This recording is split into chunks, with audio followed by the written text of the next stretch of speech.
চলো আজকে তোমাদের সাথে একটা লটকানের ডিজাইন শেয়ার করি, যেটা বানাতে খুব ইজি আর দেখতেও খুব সুন্দর। প্রথমে দেখো 3.5 বাই 3.5 আমি দুটো স্কোয়ার কাপড়ের টুকরো কেটে নিচ্ছি, আর 4.5 বাই 4.5 দুটো স্কোয়ার কাপড়ের টুকরো কেটে নিচ্ছি, মানে 4টে টুকরো, দুটো ছোট দুটো বড় লাগবে।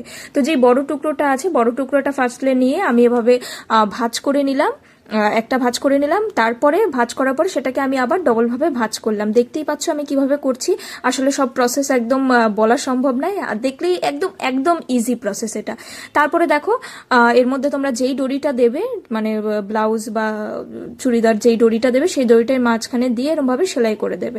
আর সেলাই করার আগে কিন্তু ওই সেলাইয়ের কর্নারটা একটুখানি ভাঁজ করে দেবে, তাহলে দেখবে ফিনিশিংসটা খুব ভালো আসবে। দড়ি মানে সুতোগুলো বেরিয়ে থাকবে না, বা দেখতেও বেশ ভালো লাগবে। তো দেখো এই লটকানটা কিন্তু তোমরা এভাবেও সিঙ্গেল ইউজ করতে পারো, কিন্তু আমি এটাকে আরেকটু বড় করার জন্য, মানে লটকানটাকে আরেকটু লেন্দি বানানোর জন্য আমি এখানে আবার বেসিক যে লটকানটা আমরা বেসিক দিয়ে থাকি, সেই লটকানটাই আবার মানে সেই প্রসেসটাই আবার ফলো করছি। দেখো সেই ছোট স্কোয়ারটাকে নিয়ে আমি এরকম একটা ভাঁজ করে দেন দড়িটা দিয়ে তারপর একটা ভাঁজ করে দিলাম।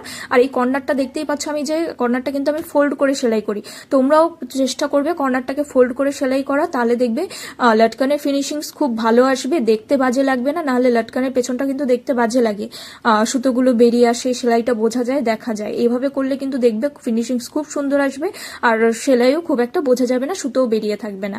আর এইতে কথা বলতে বলতেই দেখো লটকান রেডি। আসলে এটা এতটাই ইজি বানানো, আর দেখতেও কিন্তু খুব সুন্দর, মানে যতটা ইজি ততটা দেখতে সুন্দর। এই লটকানটা কিন্তু আমি প্রায়ই দিয়ে থাকি কাস্টমারদেরও খুব পছন্দ হয়, তোমরাও একবার ট্রাই করো।